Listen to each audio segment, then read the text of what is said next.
Okie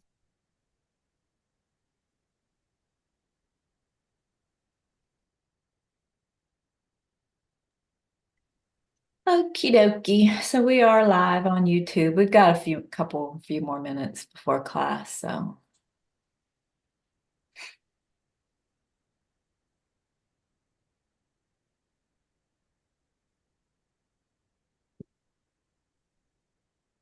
and then we've got a bit of a break, as far as classes go for a little while. Let's start back When up. does discovering Buddhism pick back up? Monday, January 8th. Okay. Yeah. So we'll be off the last two, last 2 weeks of December.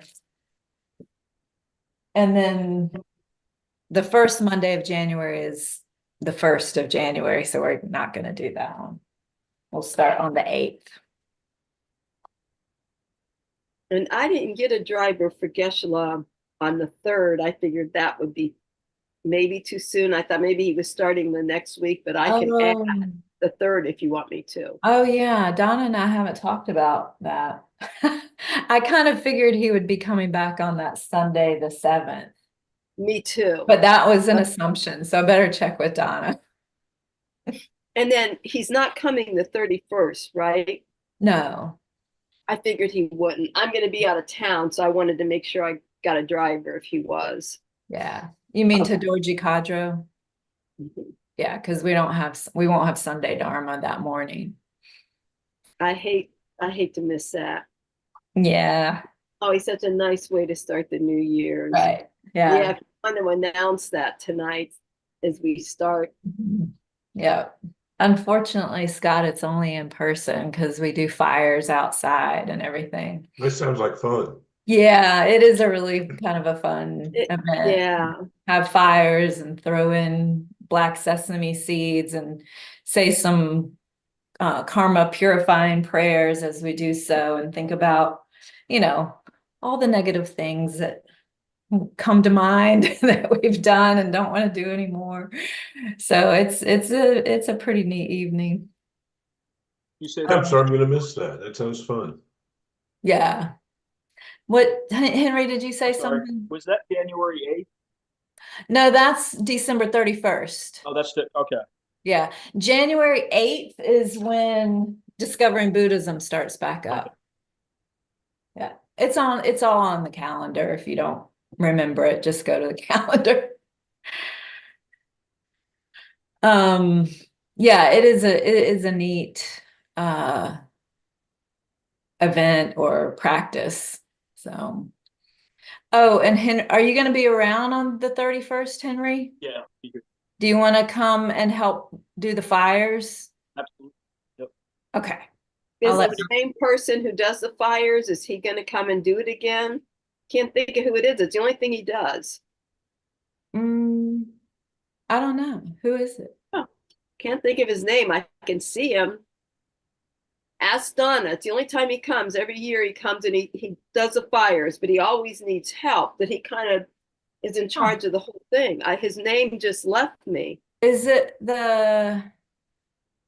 what's her name? Sue. Sue is the wife, and she has Lizzie. And I think her husband's name is like a Scandinavian name or something, like Krampus. That doesn't ring a bell. It's a longtime member. He doesn't come except the 31st. Wow, I wonder who that is. I don't know. Donna was saying, typically Joey has done it in the past and he's gone. So I think Patrick used to Patrick's helped this man. Yeah, okay. Huh. Ask Donna. Maybe he's not doing it anymore. Maybe he stopped. Well, and I hope that she didn't forget about asking. I don't know. Usually he doesn't have to be asked. He just shows up and puts up the. Okay. And then Joey and I thought Patrick would help him and other people. Yeah. But maybe he stopped. I don't know. I'm writing a note to ask Donna. She's kind of. I can see him perfectly. I cannot think of his name. Sorry. I don't know. Donna's planning that event, so I'll just kind of remind her, like, who But is she this would person? know. So he must not be doing it. But Yeah. I know she's asked, like, I can't remember who she's asked, but anyway, okay. she's asked a Okay. couple people to come. Might be Brian, right? Maybe, I don't know. And then I recommended Henry. I'm like, this sounds like something Yeah, Henry would that's like to great. do. Uh, I'm just signing you up for all the fun stuff, Henry. Sounds good to me. We can't Well, hear shall we you. start? I think so. Yes, we should start. Oh, a little No, it's tiny class tonight. That's tiny class. That's okay. okay. I'm grateful that you came. One time I did have to do this with nobody. It was like really close to Christmas. Somehow we missed one and anyhow, and so I just recorded. It was pretty awful. All by So yourself. I'm glad you're here. Thank you. Thank you for being here. Yeah, I'm glad. I'm glad. I apologize, but I sound a little worse than I feel. I'm feeling much better.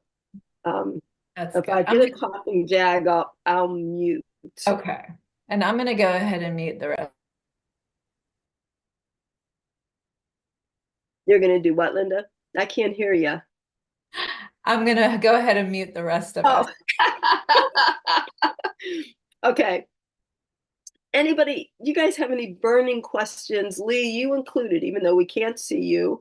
Any burning questions from last week or the week before? I don't know whether you had a chance to listen to the recording, Scott and Henry.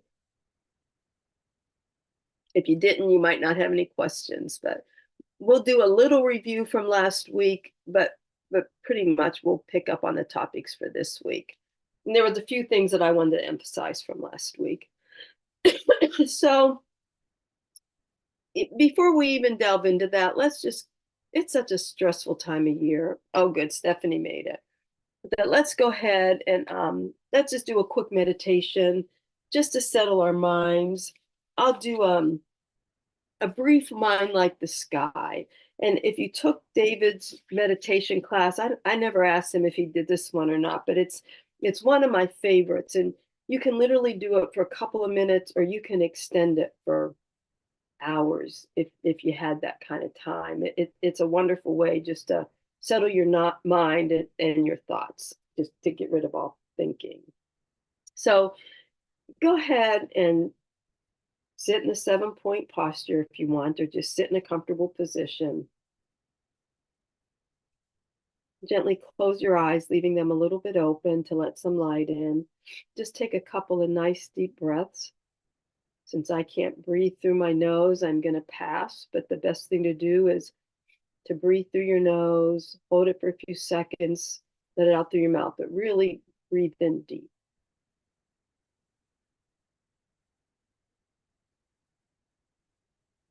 And as you do, set your intentions for this meditation, and also set your intentions for this class. I mean, to come here on such a busy time of the year, I'm getting so close to the holidays now. You obviously have such a strong motivation and connection already.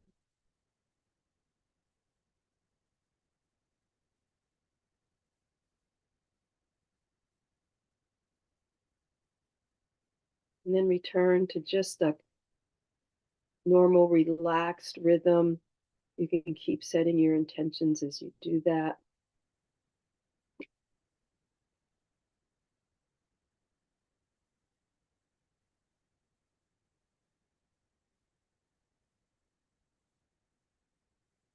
And focus your attention on awareness of breath, either at the tip of your nose as you inhale and exhale, or just the rise and fall of your belly or chest,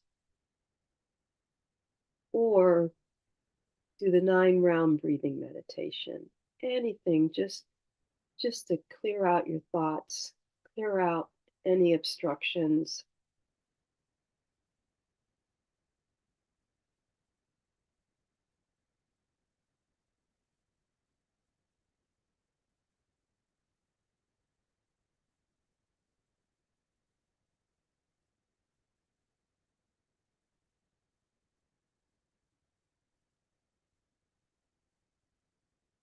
A lot of times I like doing the 9 round breathing meditation without blocking a nostril. I find I can keep the visualization of air going into the, the 3 chakras, the 3 channels.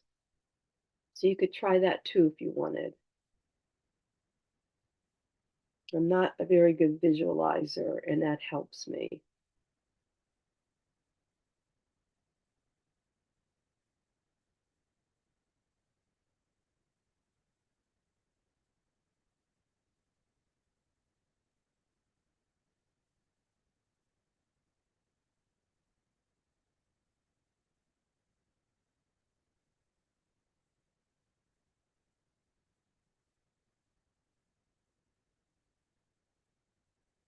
And just loosen the concentration on your breath, just slightly, but keep an element of mindfulness in your meditation, allowing your mind to be attentive and observant, especially to notice when you veer off the object or the topic so that you know to pull your mind back. I mean, that is the practice over and over again. So keep that awareness. And as thoughts arise, just observe them like tourists. They're just passing through. Just let them pass. Don't grab onto them, don't follow them, don't get involved.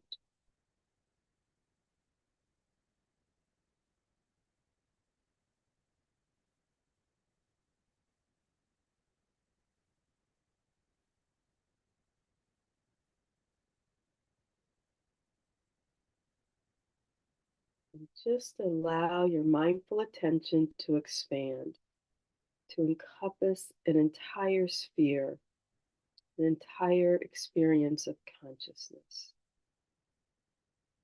It has no boundaries.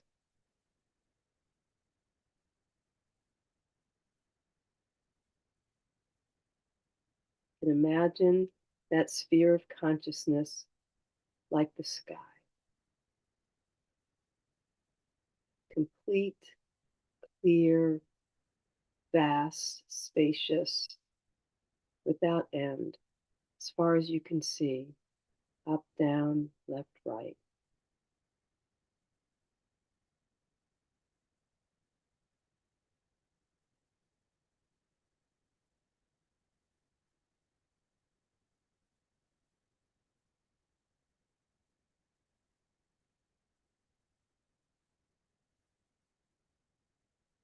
Just concentrate on that clarity, spaciousness, awareness.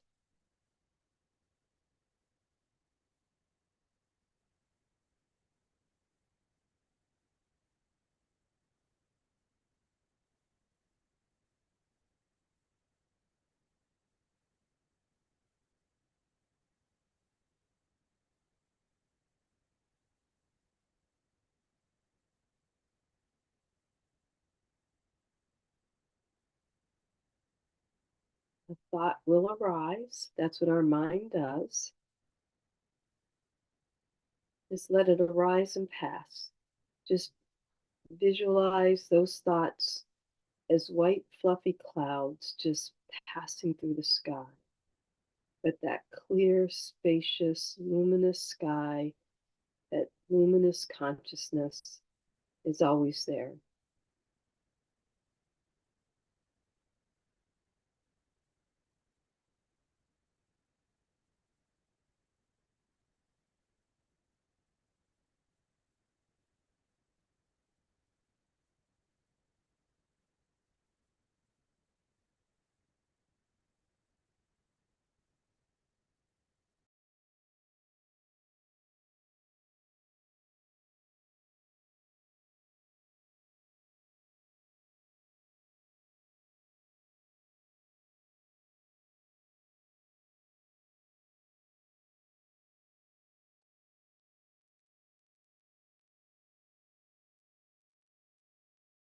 And just loosen your attention.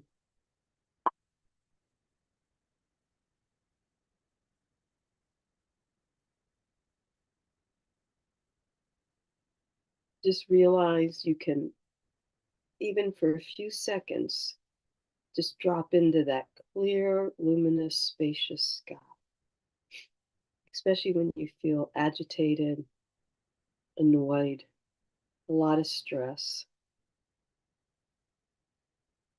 And then you can take short breaks when you do this meditation. You can come back, you can stretch it.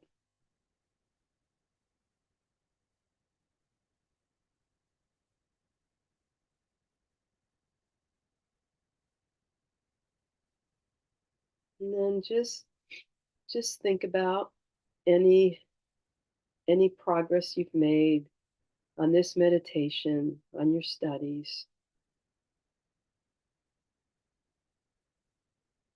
Dedicate that. We'll do a dedication at the end of this class as well. And then just gradually open your eyes, bring your attention back to the space.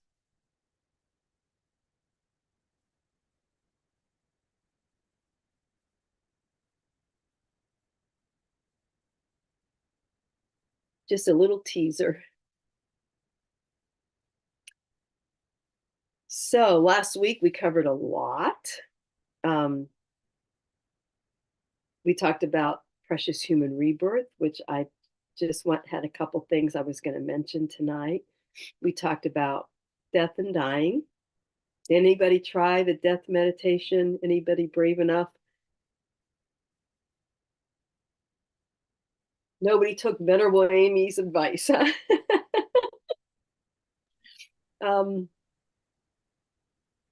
I encourage you to try. Do you set a time, Linda? I can't set a time. Venerable Amy says 6 o'clock, I'm going to die. And I just say, I could die today. I'm just taking baby steps. I could. and it's a high probability we will. We probably know people that went to bed and didn't wake up the next morning. Right. I haven't ever really set a time, to be honest.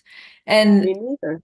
And I think I have to say that, like, once Orion, my son died, for those of you who don't know, like 2 years ago, and he was 20. And so, ever since his death, it is so right in my face that the time of death is unknown. So I don't really like setting the time, to be honest. It doesn't work for me, but I'm sure, it might work for many others. So It doesn't need to. David says the same thing. He says it's just in his face. Like you can't forget, it's imminent. Yeah. Yeah. And if we all could realize that imminence, it's huge. And so for me, that's the practice. Today could be my last day. Now I get up from the cushion and I forget that immediately. But at least for those few seconds, I reminded myself, we're reminding ourselves now. Some people freak out, don't want to accept it, don't want to talk about it. And Geshe-la always says, do not do it. It's supposed to make you feel good and live a better life. And if it doesn't, then there's no point in doing it at all. That's pretty much Geshe-la's exact words when he talks about this. Venerable Amy would say the same. And then we talked about the 3 principal aspects of the path: renunciation, bodhicitta, mentioned the wisdom of emptiness, which is what we're going to talk about tonight. And we talked about the Lamrim. And I had a couple things that I forgot to mention last week that I'll mention. Mentioned a few key terms: compassion, loving kindness, equanimity. I think for the most part, that's probably relatively clear. But if not, ask questions. I'm happy to answer those. And tonight, we're really going to focus on impermanence, dependent arising, and emptiness. And all 3 of these are really interconnected. We'll focus, we mentioned emptiness last week, the wisdom of emptiness, but we really are going to focus on that this week. And I have this joke that you just have to see. And if any of you have kids, I don't know if you've ever, hang on. I don't know if you've ever heard of Zitz, the cartoon. I don't listen to cartoons, but Zitz is the or I don't read them. Zitz is the only one that I read, and it's great. It's about teenagers, and I no longer have teenagers anymore, but it's still hilarious. But this was in 2014, and it's a philosophy class roll call. When I think of emptiness, this is what I think of. Toomey, that's her last name. In theory, Garcia here, but is anybody really here?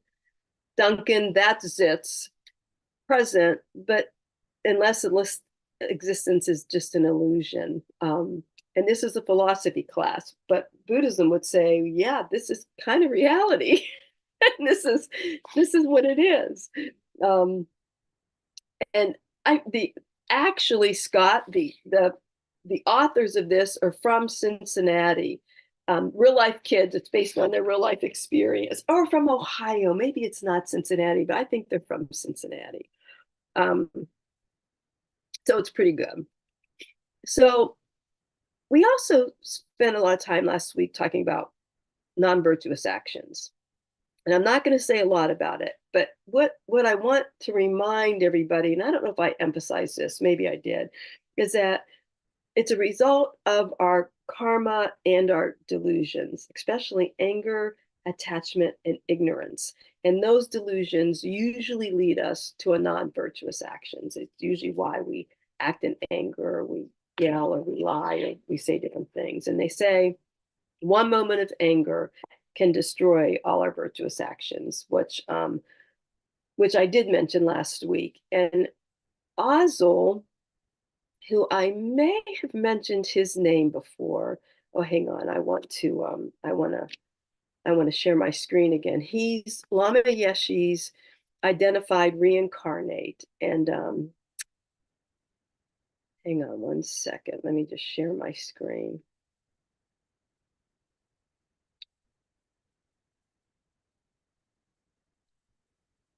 And he's actually, I don't know, he's probably close to 40 now. I forget where he's living. He comes to the US. He has a huge following on Facebook, and a lot of people follow his teachings. But he had this quote from one of his teachings. We have saints in Buddhism. Usually we don't use that term saints like some other religions do. Usually we say lamas or gurus, but saints quite appropriate. What is anger? And he gave a beautiful answer. It is a punishment we give to ourselves for somebody else's mistake. And I just love that, because I just think it says it all. Anger does nothing but punish us. And just another little reminder of the importance of trying not to get angry. Not easy to do. And then with precious human rebirth, I want to do, I don't know that we'll do a complete meditation, but I want to talk you through a little meditation. But I introduced Dzongkhar Rinpoche last week and said a few of his quotes from his teaching that I've been listening to. And I listened the other night. He was talking about precious human rebirth. And he says, just humans have this precious rebirth. No other beings have a precious rebirth. And he went on about the God realms, and he spent a lot of time about God realms. And even they don't get enough merit. They don't see suffering, so they're not even motivated to get merit. And then they get kicked out of the God realms eventually when they use up all their karma. But with humans, we have enough of both. We have the luxury and leisure, and we do see suffering, and we have the capability to realize the preciousness of our human rebirth. And he says, others have no time. He was talking about animals, no luxury, no space to even think about it. He spent a lot of times on the suffering of animals. But he said animals cause enormous sufferings. Not only do they suffer, they cause it.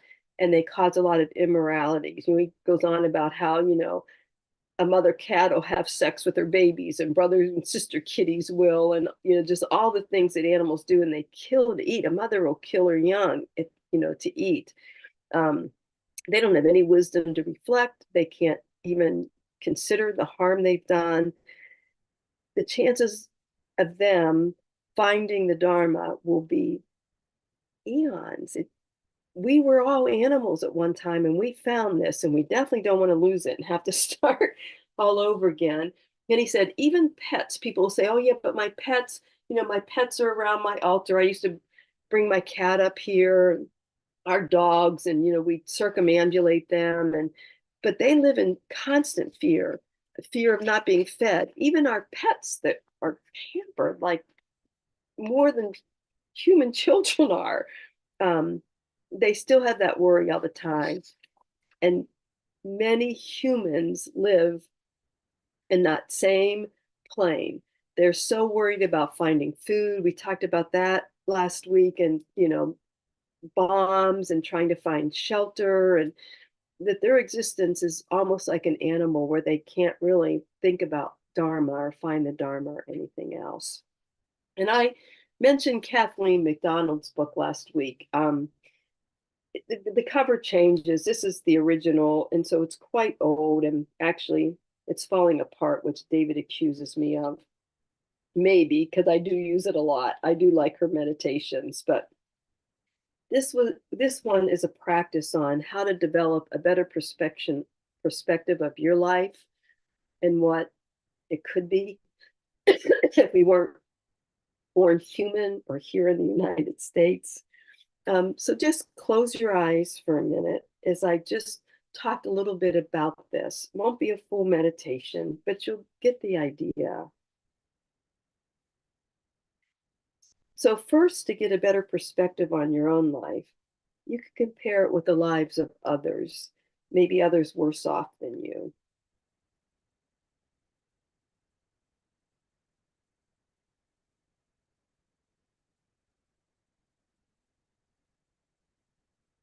Now, try to imagine what it would be like as an animal, for example, deeply ignorant, no potential for mental or spiritual development, controlled by others, experience the perpetual round of hunger, thirst, heat, and cold, and living always, always in fear of death.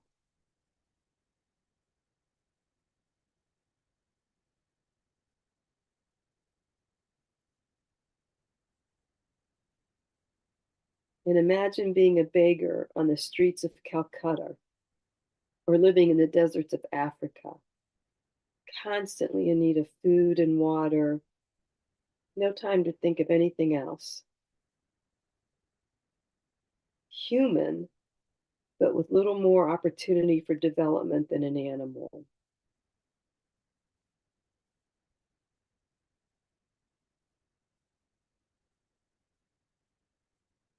And imagine having severe mental or physical handicaps and the lack of freedom this would mean.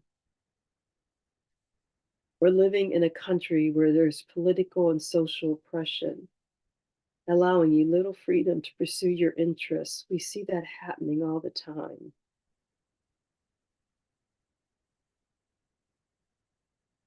It's easy enough to read and repeat this or listen to this, but to really put yourself in one of these situations is another matter. Visualize and thinking deeply about the plight of the beggar, the fear and paranoia of an animal, the hopelessness of the person in the desert can be frightening and painful. I think about those in refugee camps.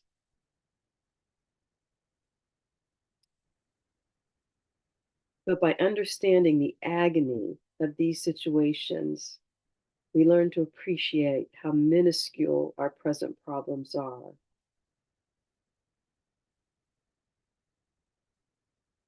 We do have problems, but be thankful for what you have and feel compassion for others whose hardships are even greater.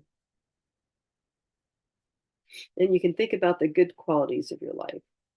You're a human being, born in the US, intelligent mind to sign up for these classes, loving heart, healthy body.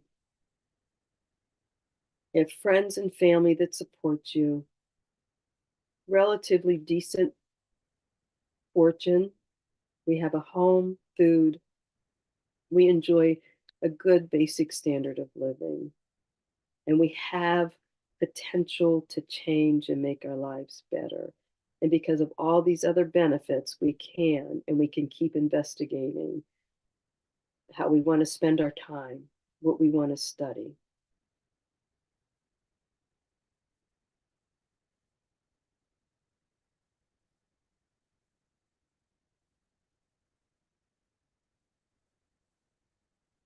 And just slowly open your eyes.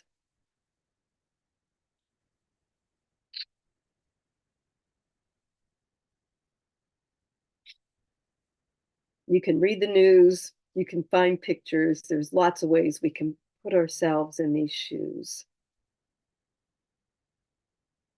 And it can help us just realize that preciousness of our lives. And then we talked about virtuous actions last week. Talked about the 6 perfections: generosity, morality or ethics, the 3 types of ethics, patience, joyful effort. And then we just mentioned concentration and wisdom.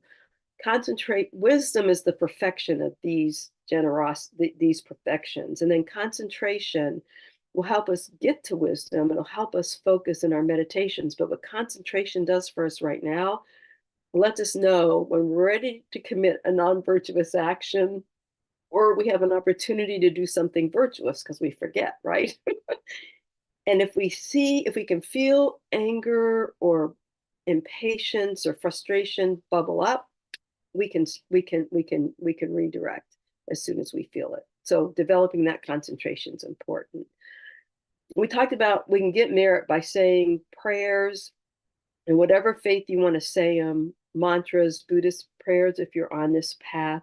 But Geshe-la and Lama Zopa Rinpoche has said many times, we can turn every single one of our daily activities into dharma and merit, and how easy it is. And they would set examples. Lama Zopa, I mean, at Light of the Path, he would set examples for us all. He was really struggling to walk after a stroke, and he would walk up this hill to get to the dorms we all stayed in during the retreat.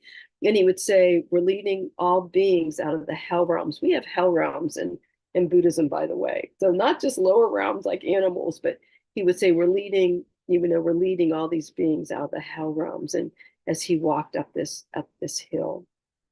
When you take a shower, you can take a shower, so simple, just wish that everybody had hot running water and could feel how good a warm shower felt. Or you can say, I'm washing away all my negative karma that I committed, and I'm getting rid of that. You can say them both at the same time. Taking a bite of food or drink of water. The first sip, just think, I wish everybody could have this delicious drink or bite this delicious food, and I offer it that they may have it. And I offer this first bite of food to my guru or my Buddha or whatever holy being you're following. When you're walking, I don't know if we still have the signs at the center. We put those up way before COVID, but when you open the door to the Gampa, you're opening the door to enlightenment. When you walk into anywhere, like when I walk down my steps, and I walk down these steps 100 times, well, that's an exaggeration, many times a day, I think I'm walking down to get people out of the hell realms or the lower realms. And when I walk up, I'm taking beings up out of the hell realms or the lower realms. Your work, everything you do constantly, you can make some sort of a merit practice, some sort of a dharma practice. And I just wanted to mention that. So they will say, we're wasting our time if we don't always try to keep that focus. No, we're forgetful and we're busy. And I get so focused on to-do lists. Like you go to the grocery store, I'm so focused on getting what's on my list and getting out. I forget to look up and offer all this food, all these flowers in this grocery store to the gurus, people who don't have that much food. Geshe-la said, we have more dog food in our dog aisle than they had food in their grocery store in India. And we take it for granted. So lots of ways we can keep working on that. So tonight we are going to talk about any questions, any comments. we're going to continue on talking about the Buddhist tenets. So we're going to talk about the first tenet is that all phenomena are impermanent and constantly changing. The second one is that all these contaminated phenomena, including us, are by nature suffering. And we've spent plenty of time on suffering. We won't say much about that, but we are going to talk about all phenomena are empty of inherent existence.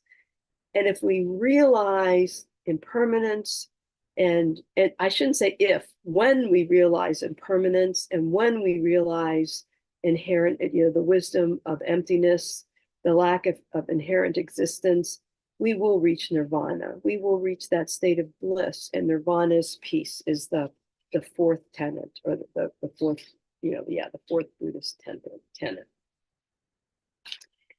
So the Lam Rim, we talked about that, is really the path that's going to get us there. It was written by Lama Tsongkhapa, we talked about last week. But one thing that I wanted to mention, so it has the three scopes, which I won't review.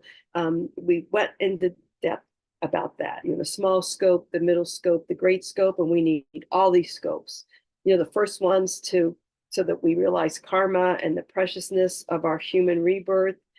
The middle scope, so that we realize suffering and we want to get out. And then if you're in the Mahayana tradition, that great scope is we don't want to get out alone. We want to help everybody get out.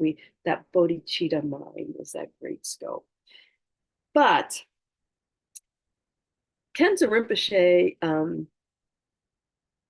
he has a real connection to Lama Tsongkhapa that, on any level, I don't understand these connections, but it's powerful. But in Lama Zopa Rinpoche's book, one of his books on the bodhicitta mind, he talked about how they escaped from Tibet, and they were put in this prison camp in India it was called Buxa Fort. It's in Buxar, India. And I guess it was horrendous, devastating conditions, not enough food, didn't have running water. It was awful. It was a British prison that was used for the Indian population way back when. And that's where they put them until they got the other refugee camps. But and monks died.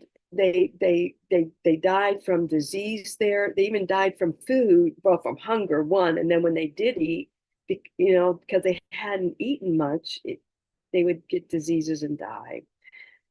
But Lama Zopa Rinpoche said they would go to bed early because you're just miserable and you're so hungry. So they would just go to bed early to not think about the hunger.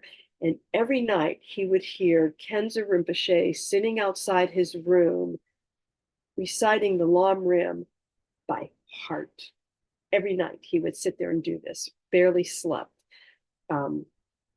It's unbelievably powerful. And I know from what I've learned from Geshe-la and what we saw in India, and we have a long life prayer for Khenze Rinpoche, who is Geshe-la's teacher. Linda had mentioned him coming last November and doing amazing teachings for us. But they talked about how he could talk and read at a really young age when most of us were babbling.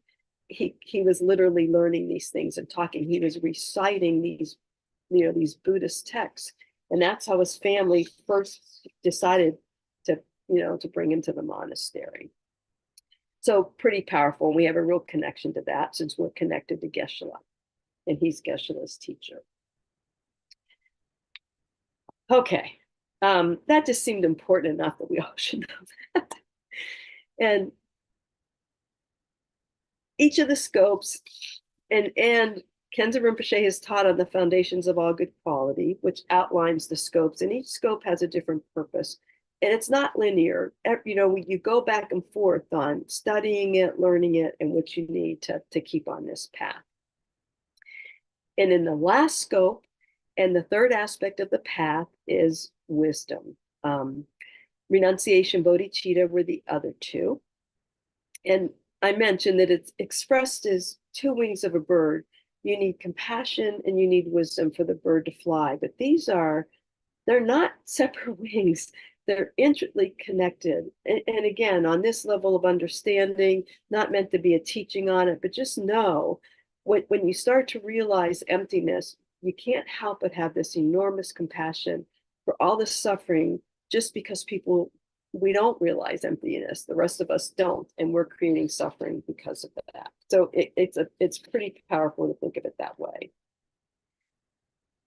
In the US, when we think of emptiness or really wisdom anywhere in the West, we think, oh, somebody doesn't have the capacity to learn, but if they are wise, we think, oh, they're really wise. They have this capacity. We don't think they're ignorant, like the term used in Buddhism. So it really is a completely different connotation.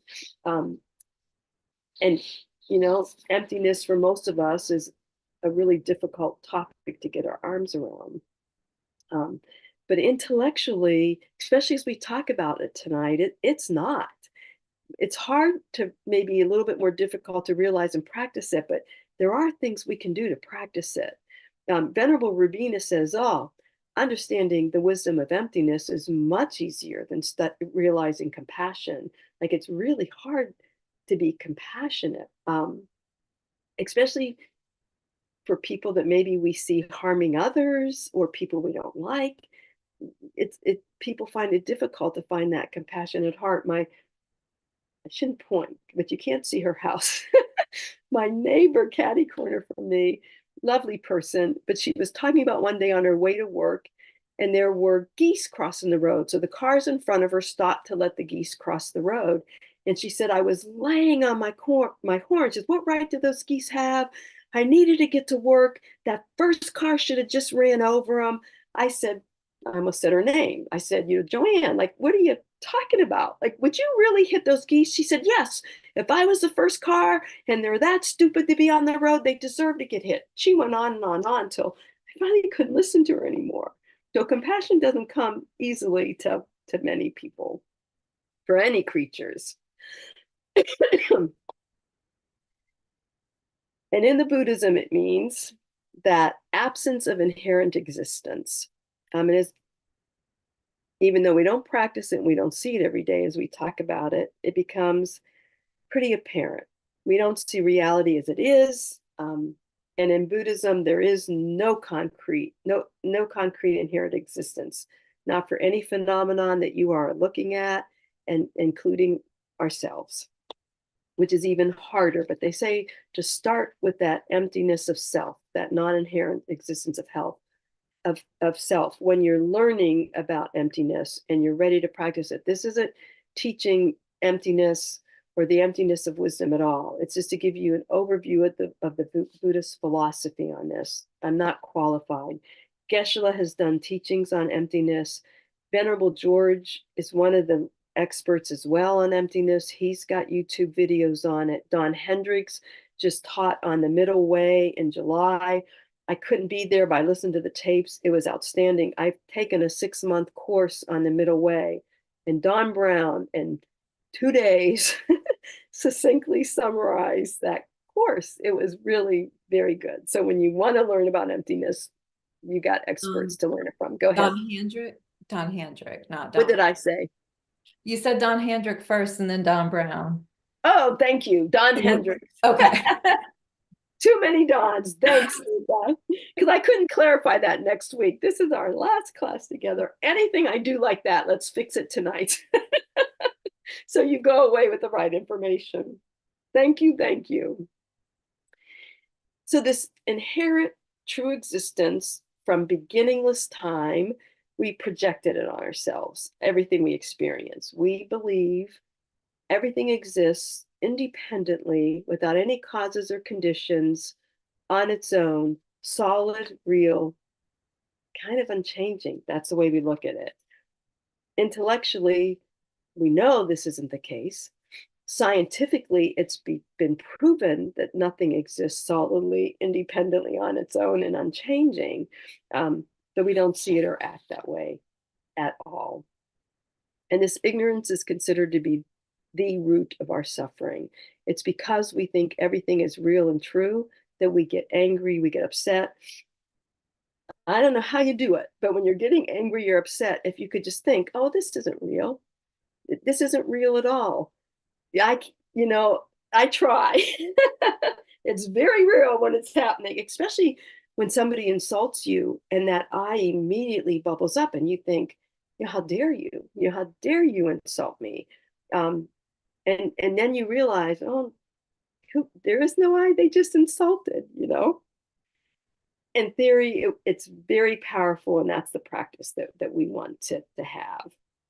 And through Buddhist teachings and, you know, our gurus guiding us, we can overcome this totally false belief, which would be really powerful. And we can ultimately have this ability to see how things actually exist, which is what the Buddha did.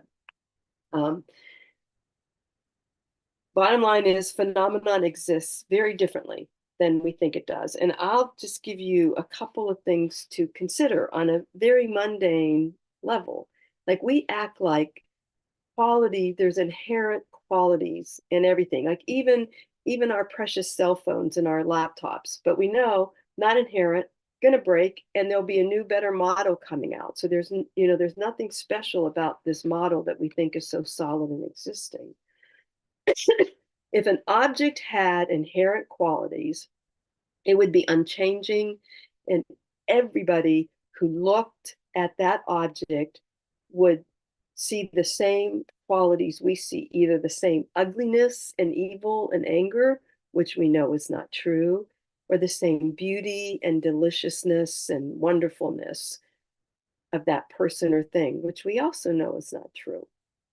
So there's not many of us here, but when I think about foods that would give this reaction, I always use two examples: beets and licorice.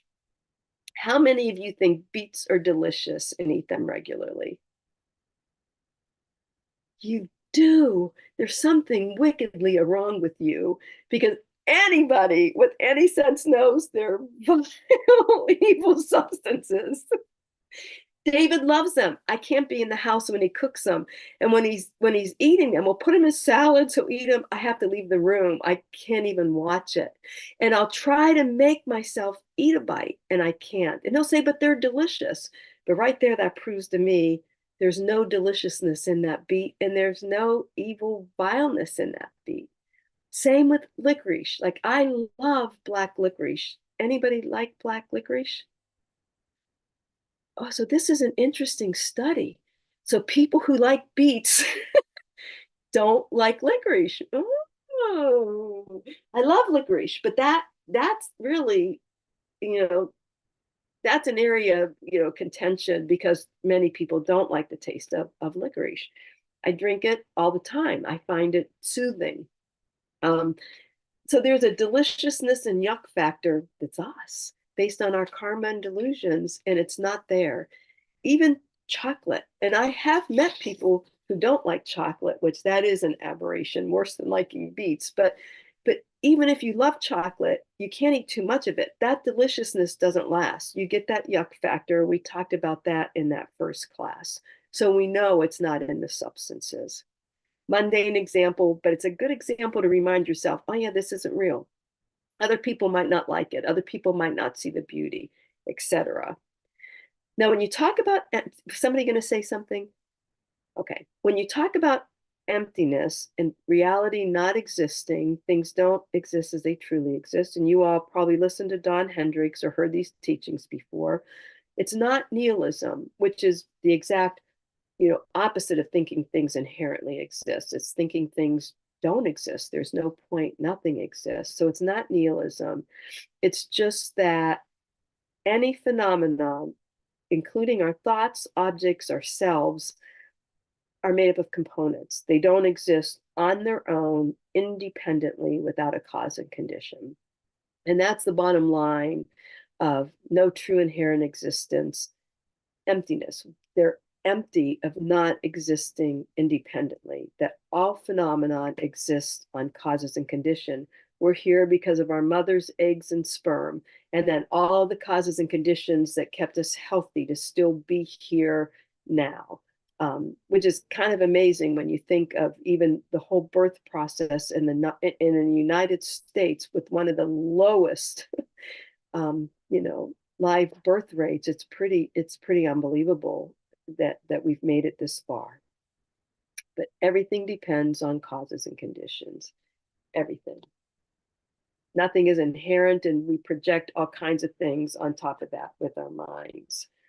So I want to show, we're going to use an example of a car. Now, Don has had a wonderful example, Don Hendricks. If you listen to his teachings, he uses a clothespin, which is what other Venerable George has used a clothespin. Other teachers have used a clothespin. The clothespins made of parts and wood, and the wood comes from trees, and somebody has to put it all together. Wonderful example.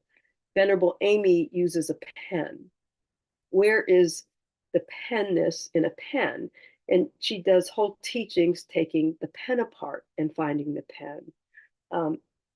Geshe-la and other Tibetan teachers use chariots, which it's a wonderful teaching in the Lamrim that Lama Tsongkhapa uses on chariots. And I encourage you that if you read the Lamrim to go through that. It's a wonderful meditation on where's the chariot and what we call a chariot. We can use a modern one of a car. So this is the Karma Repair Service, and the monks running the service says the good news is we couldn't find a problem. The bad news is we couldn't find a car. And even my mom, who I said before, can't even mention the B word in front of her, gets this and just thinks it's hilarious and very real, because who could deny it? All phenomenon exists based on causes and condition. We label something a car, but if you point it to a car, where would the carness be? And if you took the car apart, would you find the car in those parts? You'd find wheels and engines and metals and bumpers and whatever else components of a car. And each of those are made of causes and conditions. Every part. None of those exist independently at all. When does a car become a car? It functions like a car. We drive a car. We use a car all the time. All of us would point to a car and say, well, there's a car. Like we would all recognize a car or another vehicle. But it's based on conventional reality and us labeling the car a car. And the thing is labeling, it's fine. Seeing a car and everybody, a baby would be looking, what is that? And the mom or dad would say, well, that's a car. And the baby would learn car and start, start labeling car. That's great because it helps us all communicate and agree. But once we label it, immediately our minds grasp it as real. We forget, oh, that's a merely labeled car made of causes and conditions. We don't go around thinking about that. But if we made that our practice, it would help us just get in that habit. Oh, this is a merely labeled laptop. That's a merely labeled lamp that actually stopped working. So there's impermanence, but it's merely labeled, made of parts and condition. When I get upset to think, nothing exists. The person upsetting me doesn't exist. I don't exist. It's empty of inherent existence. Probably a way to get in that habit of just saying merely labeled would help us get in that habit. It's a good practice. Steep, who's one of the Discovering Buddhism teachers, will talk about that in her classes. Just use the term merely labeled when we talk about things. And then, of course, we add a whole bunch of stuff. So we all agree on cars. And then it's like, ooh, pretty car, fast car, small car, race car, old car, nice car, new. We have all kinds of other labels that we add to it. And none of that's any more real or, any more agreed upon than anything else, even though we would all agree on the fact that they're cars for the most part. I've seen some cars that I think, is that really a car? But people drive it. So we say phenomenon exists on this conventional level based on causes and conditions and in interdependence on those causes and conditions. Somebody makes them, cuts down the tree to make the wood, makes the steel. I mean, everything is based on causes and conditions. There's nothing that's not, including our thoughts and including ourselves. Science and quantum physics has kind of proven that, and it's proven things change. This impermanence that we're going to talk about next change moment to moment. And as just an introduction, this is all facts that we're going to talk about. It's a meditation on change that, for the sake of time, I'm just going to briefly go through the meditation. It won't be a full meditation, but just to introduce how much of us change constantly. We're shedding hair, we're shedding skin, our biome, we're dropping, this cloud around us of our microbiomes. We're gaining other microbiomes from other people that we're in the room with. We're constantly changing. We're not the same person who woke up this morning or who went to bed last night. We're already different. We just don't see the difference. So just close your eyes and just listen for a couple of minutes and think about how we are changing moment by moment. So think about your body as you breathe. As the oxygen enters your lungs, it enters as you inhale. It's picked up by red blood cells and carried throughout your body. Other gases and wastes are transported to your lungs and expelled. Throughout the day, your body takes in new materials and expels old materials. The components of the food you eat become part of your body, and old materials are excreted out that we don't need.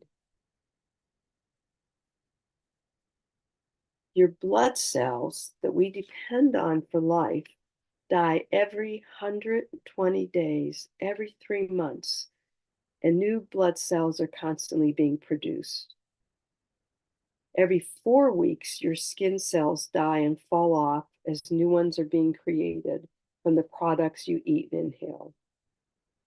30,000 skin cells die per minute. Even our skin that we see as solid is porous and constantly changing.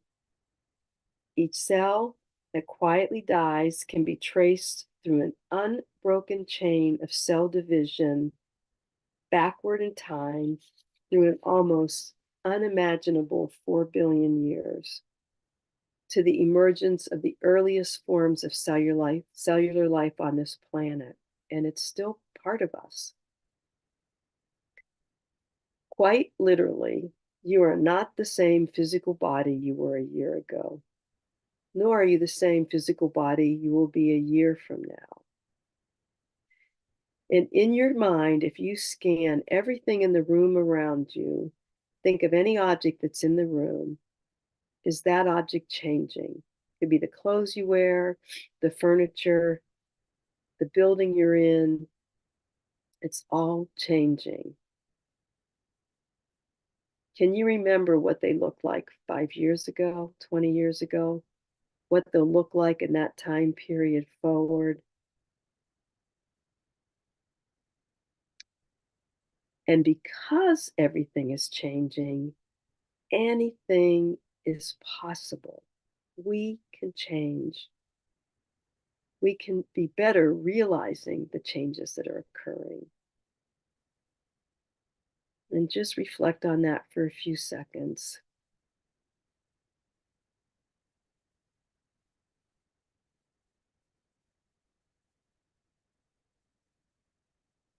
And then just slowly open your eyes.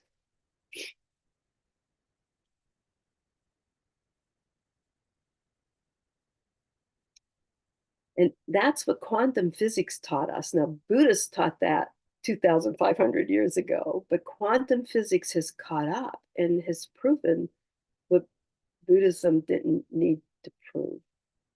So everything, thoughts, emotions, experiences, body, flesh, hair, everything is changing. Sometimes we're not aware of it. We're clinging so hard to this self is real. It's our habit since the beginning of this time, self-cherishing, and it's all a hallucination. Lama Zopa Rinpoche uses that that verbiage, that word. It's the biggest hallucination we have, the greatest one we have. I've heard Geshe-la say that.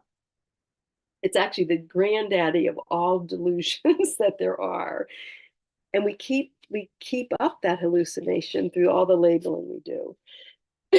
And all our interactions, every interaction we have is tainted by that hallucination that we don't even think is a hallucination. And this includes the label as a friend, enemy, stranger. We label it, we act like real solid. Our friends are our solid friends. Our enemies we're never going to have anything to do with. They don't like us, we don't like them. And strangers, we don't give much of a thought to. But here's the thing, like we've just witnessed that change, even with this group, that if we see each other, we'll be like old friends. We're no longer strangers. His Holiness has no thought of stranger when he meets people. He sees everybody as a friend and a loved one. Because he knows he's not labeling us. He knows those labels aren't real, but the rest of us do. Yet I don't think there's probably any of us in this room that could say we never had a friend that became an enemy. I see it happen all the time. I see people, my sisters, who don't speak to each other. I see people who were loving friends, and something happens, a mean word, and that's it. It's just like, the friends give us what we want. Somebody doesn't give us what we want. They cut the other person off. It's kind of heartbreaking. We've all probably had enemies that all of a sudden we think, no, they're not so bad. Or maybe they think that of us. Oh, she's not so bad. And they like us again. We become part of their friends again. It changes all the time. It's a mere label, and not even those terms exist inherently. And there's a wonderful meditation on that, on equanimity. That's what equanimity is in Buddhism. And she has a great meditation on that. His Holiness, and here's the problem when we see things concretely, especially self. Then things become mine. You have this sense of ownership of what's yours and what you're keeping and what nobody else can keep. We're just such silly creatures. But His Holiness uses this story where he talks about put an orange in your cart in the grocery store. You're walking through the grocery store, you see a bin of oranges and you put it in your cart. And somebody comes along and moves your cart or picks up your orange. And you say, oh, no, no, no, that's my cart. And that's my orange. You haven't even bought either of them. It's not your cart. It belongs to the grocery store, but it's become yours. We have this sense of possession, and that sets us up for more attachment and then getting angry when other people take what we think is rightfully ours. Things do exist. You don't want to, we got to stop bouncing from one extreme or the other. We're not talking about nihilism. Things do exist, and we're not talking about inherent existence. Buddhism gives us the middle way. Things exist, they function well in that existence. We just don't see them as they truly exist. We don't see that, they're just merely labeled, and they function well, but there's nothing independent, concrete, inherent, not made of causes and conditions. That's emptiness in 10 minutes. If you're following this path, you'll hear more about emptiness, and you'll have teachings. This just introduces that concept in Buddhism, and it's a powerful tenet. It's a powerful concept. So it falls along the lines of a few other terms, and I can't remember if I kept these on a slide or not. I did not. Well, maybe I did. This is great. This is from Kandala. So this is Kandala, one of our nuns' gifts to all of us. One day, son, all this will be yours. And it's emptiness. And I might not have had these terms. Oh, I do have them on a slide. So these are related terms, important concepts in Buddhism. So dependent arising, interdependence, and impermanence. So Dependent arising is that all things exist. They just exist dependent on causes and conditions and their parts, and we label them. Not that's how things actually exist. And then oh, did I share this? No, I was about to Oh, I'm ask. sorry. It's okay. Well, you missed the joke. You got to see this joke. So I am going to share. Hang on. Once I go to my PowerPoint, then it just takes me a second to get back to Zoom. Okay. So you got to see the joke, and then we'll go back. Okay. So there's the joke. One day, son, this will all be yours. And it's a monk and a little monk, and it's nothing. And that's what Kandala, she showed me that a few months ago and sent it to me. And I thought, oh, I'll probably never use it for anything, but I thought, oh, this is perfect today. So you have dependent arising, which is that things exist based on causes and conditions. And then you have that interdependence, that nothing, no object, no sentient being, none of us exist independent of others. It's all that sense of interdependence. And then impermanence is another related concept, that if we could get, dependent arising is considered the king of the teachings. And if we could get that in impermanence, that everything is changing moment by moment, things come in as soon as they come into existence. As soon as they come into existence, they're already disintegrating. We just don't see that. And that can be powerful if we did. So for impermanence, our egos grasp at this fantasized thing of stability and permanence. We don't see things constantly changing, even though they're changing all around us. So I have this cup.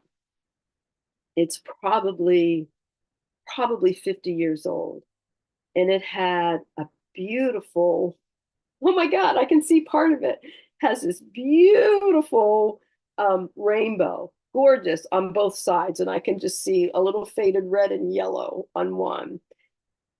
Gorgeous, pristine white. The inside was spotless, and it had these wonderful grooved edges on the top. And that's what I loved about it. Its abnormal shape. None of that is here. Like, I look at this every day. I don't use it anymore because I'm afraid I'm going to break it. Use it once in a while. But it's my reminder of impermanence. Oh, even this cup that I love so dearly, nobody would see a rainbow or anything pretty on this cup. But when I went to find it tonight, I couldn't find it. And I said, David, you didn't throw my cup away. And he was like, oh, heck no, I'm not touching your cup, because he knew how special this was to me. It's powerful. His Holiness has a tea. I think about that whenever I think about this cup. His Holiness has a teacup that he loves. He drinks out of it. I think he still does every day. He talks about drinking out of his favorite teacup. But every time he drinks out of it, he says, oh, today I could drop it. One day I am not going to have this cup. It's going to be gone. And I think about that with this. One day I won't have it. So why be attached to it? Just let it go. And that's one of the key with impermanence. Can't stop it. Everything is changing. Friends, enemies, which we already just discussed, everything, nothing stays the same. How we thought yesterday is different than how we're thinking today. We're now on Medicare, and we use a broker, and I was working with my broker to get different Medicare insurance. And his executive administrator, who I love, sent me a picture of her child. Her new child. He'll be 1 year old this month, crying. She's telling me in the email she's crying because her son's getting older. She doesn't want him to get older. He's so precious, and he's growing too fast. I just want him to stay young and small. And I get that. So I get that, but she was agonizing over this, and I called her, and she's crying. No, it's just not right. It's too quick. It's too fast. And but what hit me was that's where we lose joy. If we don't realize everything is changing, nothing will stay the same. Enjoy every second. And I tried saying that to her. Enjoy every second now. And Linda will vouch for this. Wait when they're a teenager and you have no control over the decisions they're making and they don't want anything to do with you. And, I thought you need to enjoy this now because the moments are going to get harder. She sucked all the joy out. That's what happens if we don't think we're going to die. We live like we're not going to, and we make decisions as such. And it happens because we all get upset. I look in a mirror and I'm shocked. Like it's like shocking to me because you go through the day forgetting how old you are. And then it's like, oh, holy cow. When did my mother come here? And how did that happen? We forget. And thank goodness for mirrors because we need those reminders. Oh yeah, I'm getting old. Everything changes, the cup's gonna break, the kid's gonna get old. Like all these things are going to happen, and enjoy every second with as much as we can. It should make us enjoy more without attachment, knowing it's going to change, that we can't hold on to it. Hard to do, hard to do. The other thing they tell us to do is to think of reality. Think of this as a magic trick. And Steve actually had a musician come. It was part of this happiness program we were doing, and he came, and then Geshe-la did the analogy of these magic tricks and illusions with, how we view reality, and that we should see reality as these illusions. And we see a trick, you're amazed by it. Maybe you see it a couple times and it's like, wow. And then you learn how it's done. And pretty soon, like, you don't believe that trick anymore. You know how it's done. The magician never believed that trick. And it's the same. Once we realize how reality is and we keep forcing that, pretty soon we'll realize, oh yeah, this really isn't real. Not easy to do, but we can do it. There's a guru yoga, and some of you may come when we do a guru yoga puja. But there's prayers that some people have to say 6 times a day based on commitments. And it's called the 6-session guru yoga because you do it 6 times a day. But part of that prayer is all environments and beings like magicians, illusions, dreams, and the moon reflected in water are empty of inherent existence. Think of a rainbow. Like a rainbow just seems so real, doesn't really exist the way we see it. And it says, though not truly existence, appearances designated by names and thoughts appear like bubbles coming forth in water. And that's just a good way to think about it, to think about that dependent arising, interdependence, impermanence, and this lack of inherent existence, including our thoughts. So we have these, I'll speak for myself. I assume everybody has this crazy person living in their head that is constantly chattering and telling you what to do. And oh, you don't like that, or isn't that stupid, or I really like that, or, just constant opinions. And we believe it. We think that's us. We think that that's this person inside of us, this I inside of us, in control. And if you just think about your crazy thoughts, like when you're trying to meditate and concentrate, you don't want those thoughts coming up, and they do.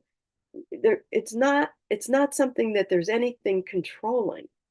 Geshe calls them our thoughts are like our permanent roommates. And some of those are pretty crazy. Rabina says our roommates are loud.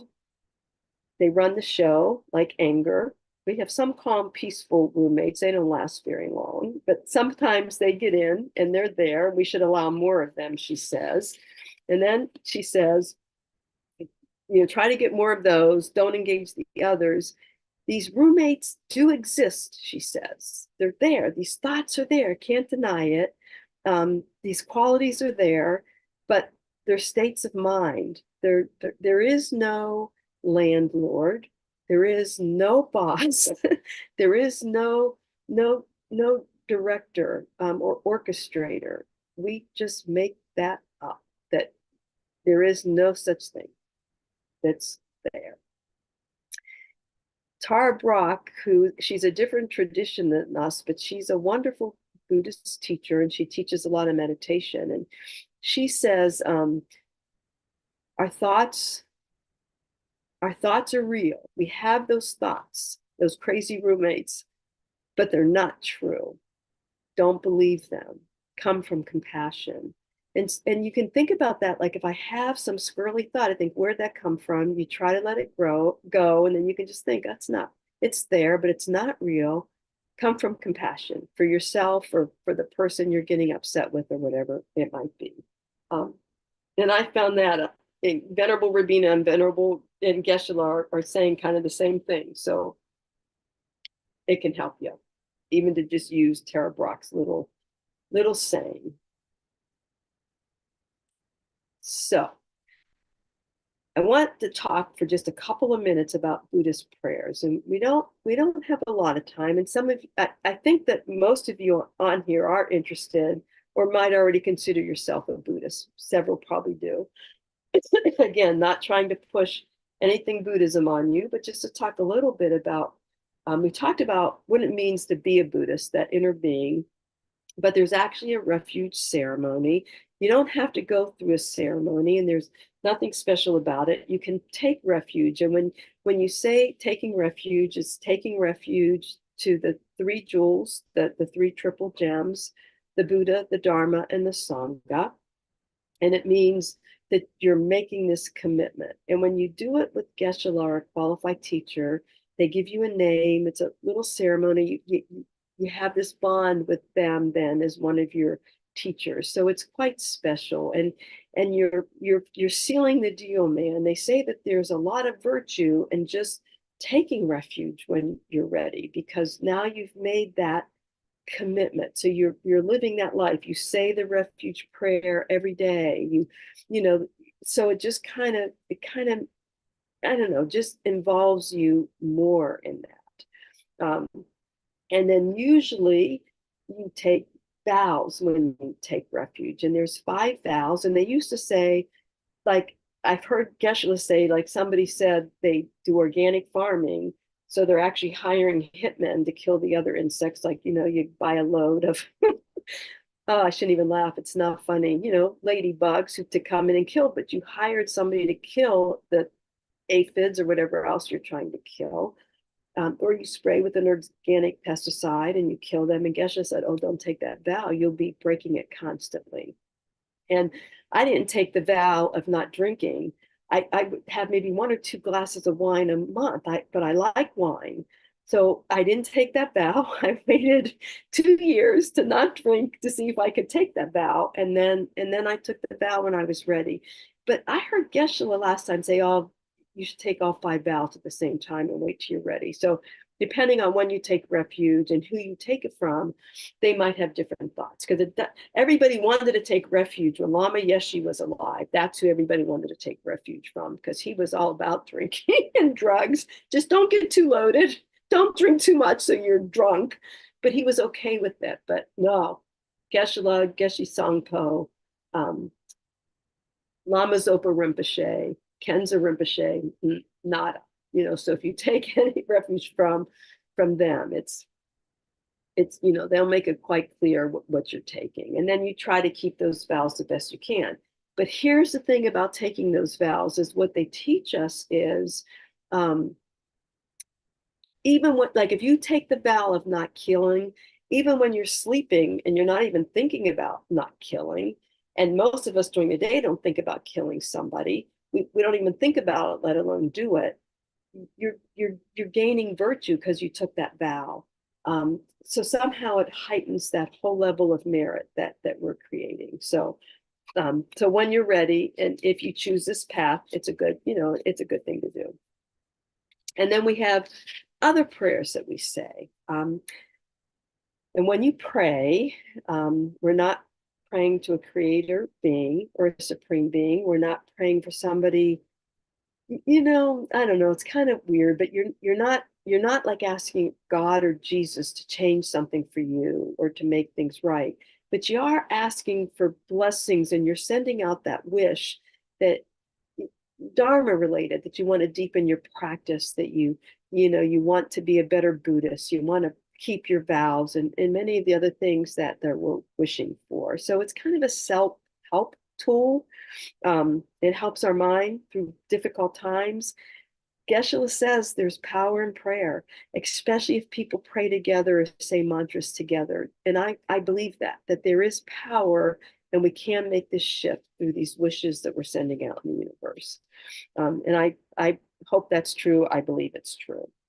And we're really just asking, we want these qualities of these holy beings. We want to be like Buddha. We want to be like Geshe-la and Khenpo Rinpoche. Like, that's our goal. That's who we want to become. So we do say a prayer or wish. You can think of it as an aspiration, is the prayers we do, just something that helps our mind. And doesn't have to be Buddhist prayers. And, it could be any prayer that's going to help you. Some that we already talked about is the foundation of all good qualities, which you all have a copy of. And this gives you the outline of all three scopes of the Lam Rim. The other one that we say, all right, let me remember to share my screen this time. Oh, I'm going to show you this quote I found too. This is by Byron Katie. She's kind of a self-help guru kind of a person. She does things, she does things on, like she teaches methods of self-inquiry. So she's not a Buddhist, just self-inquiry. Like she goes through these 4 questions processes with people, but she'll say, if somebody says something to her, she'll say, is that true?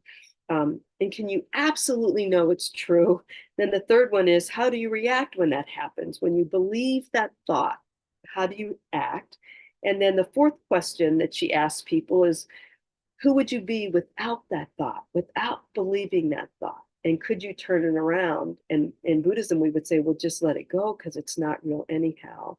And her quote that I really liked was, a thought is harmless unless we believe it. It's not our thoughts that really are the problem. It's our attachment to those thoughts that causes our suffering. So even for a non-Buddhist, that's pretty powerful. So the other prayer that you hear that we say that's quite powerful is the 4 immeasurables. And this is anybody of any faith can say this. You might not say the refuge when we say it, if you haven't taken refuge and you're not taking refuge in the 3 jewels, but the 4 immeasurables, all faiths who come to our center say this. And it's, you wish people happiness, or in Buddhism, that's love. The second is you want to relieve suffering or compassion. The third is you want beings to have the happiness that is always free of suffering, that never is with suffering. And that's joy, that's bliss, that's that nirvana, that when we reach that, that realizing impermanence and emptiness, you have that never-ending bliss or joy. And then the last one of the 4 immeasurables is equanimity. Now, Geshe-la teaches equanimity has to come first. If you don't have equanimity, you can't wish for immeasurable love, compassion, and joy for all beings. When you say the long verse of the 4 immeasurables, which is beautiful, equanimity is always first. It's the first one, then love, then compassion, then joy. But Geshe-la said to flip this and say equanimity first. And so I do. When I say this every day, equanimity is first, then love, compassion, and joy. And I've asked Geshe-la and many other teachers, lay and Sangha, why equanimity is last then, if it's supposed to be first. And have you ever heard what the answer is? Do you want to know what the answer I've been told is? What is it? It does. What'd you say, Linda? Is it because that's Westerners don't understand equanimity? We don't understand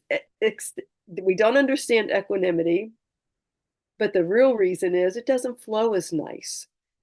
And when you say it, it doesn't flow. And I thought, I don't care how it flows. So I flip it, because we don't understand equanimity. We think we do.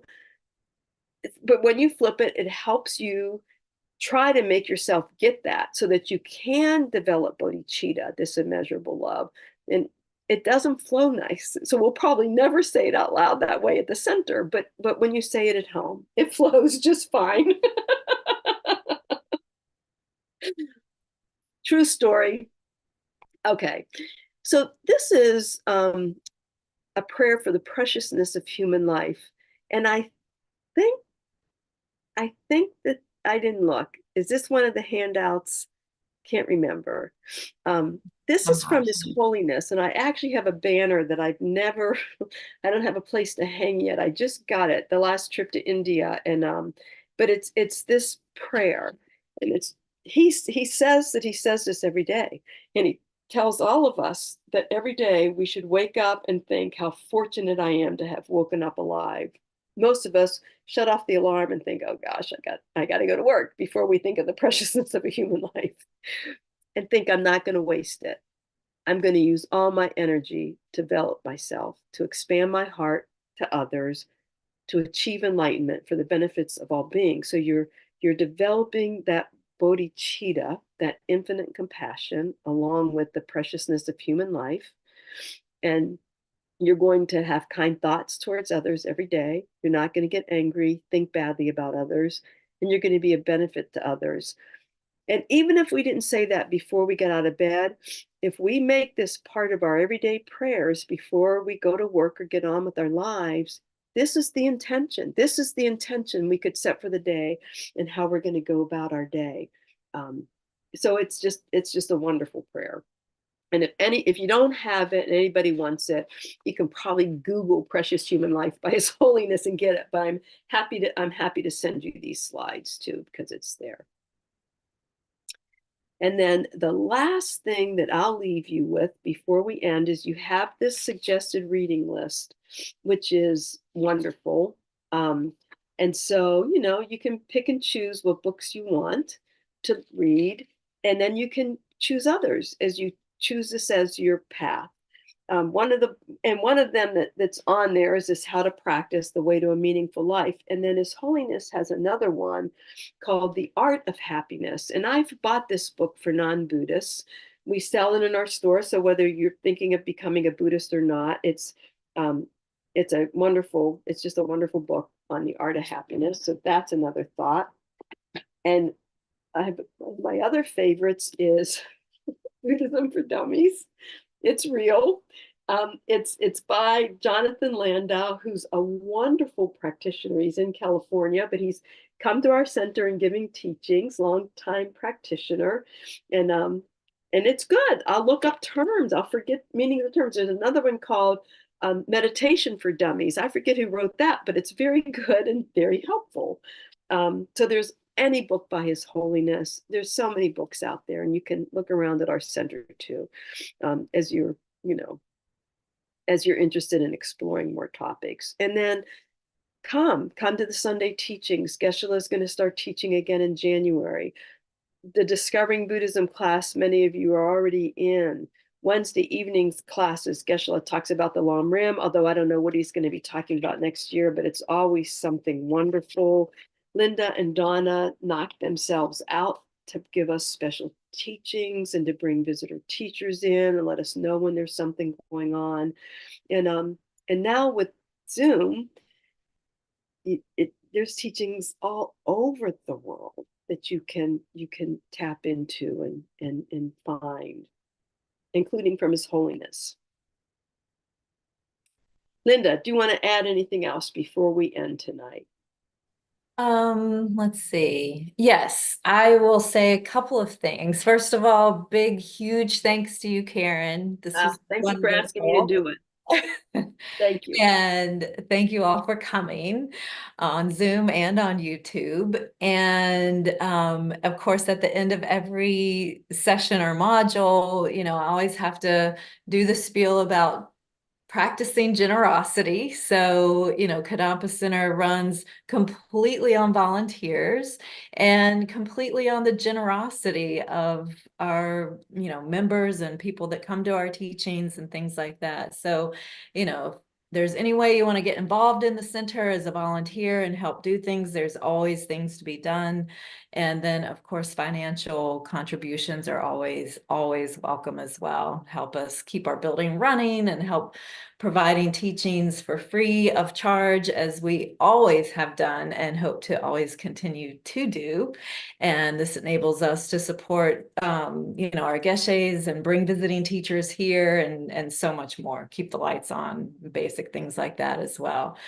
If you're going to donate, there's an easy way to do it. You just go to our website, and up in that upper right-hand corner, there's a donate button right next to my other favorite button, the calendar button. So stay tuned on the My calendar. favorite.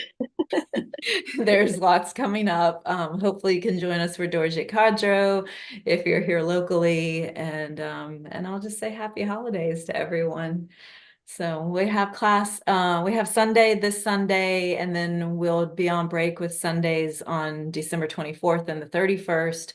But again, we'll have the evening Dorje Cadro, burning away negative karma on the evening of the 31st. So, and then And we'll, if you can't come to the center on Georgie Carjo, you can do it at home, Mhm. you Yeah. know, in And whatever way we can.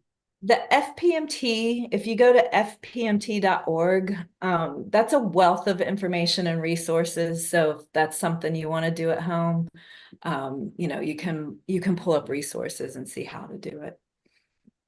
We've And used our thank you. chimenea and threw black sesame seeds in our chimenea before when we couldn't come to the center. Not quite the same. I can't come this year. I'll be in Ohio, and I won't be able to burn anything. But that's all right. I'll do it in my mind. Mentally do. Yeah. And let me just say, supporting the center, not only are you supporting the center, oh my gosh, if we don't do this like this, I just think we're the Dharma. We want this to be there for generations to come. And so to me, no matter how tight money gets, I just think I can give something to support the center, Yeah, absolutely. keep it going. Yeah. Thank you, Karen. Thank you. Thank you. Close your eyes, everybody, for just 1 second before you leave. It's 8:31. Sorry, YouTube. Sorry, you guys too, but just close your eyes for a second. Think of the merit you have created just by making this commitment and coming to the classes steadfastly that you could, especially at this busy time of year. I'm convinced that compounds all of our merit to make this commitment to do this. I don't know that officially, but it makes sense to me. And dedicate it. Just dedicate it, put that drop of merit in that ocean so that it never evaporates. It will continue to grow, and we'll all keep adding all of our merit to it. So it will never go away, and it'll keep getting us that much closer to the goal, the end goal of enlightenment. And I thank you very much from the bottom of my heart. I look forward to meeting you in person, Scott. If I'm ever in Cincinnati, which happens maybe once every other year or so, I'll look you up. And if I find out from Venerable George where the center is in Cincy, I'll let you know. Thank And you. everybody else, I look forward to meeting you soon. All right. Thanks, everyone. Thank you. Good Bye, night, Linda. Karen. Night, Bye. everybody. Good night.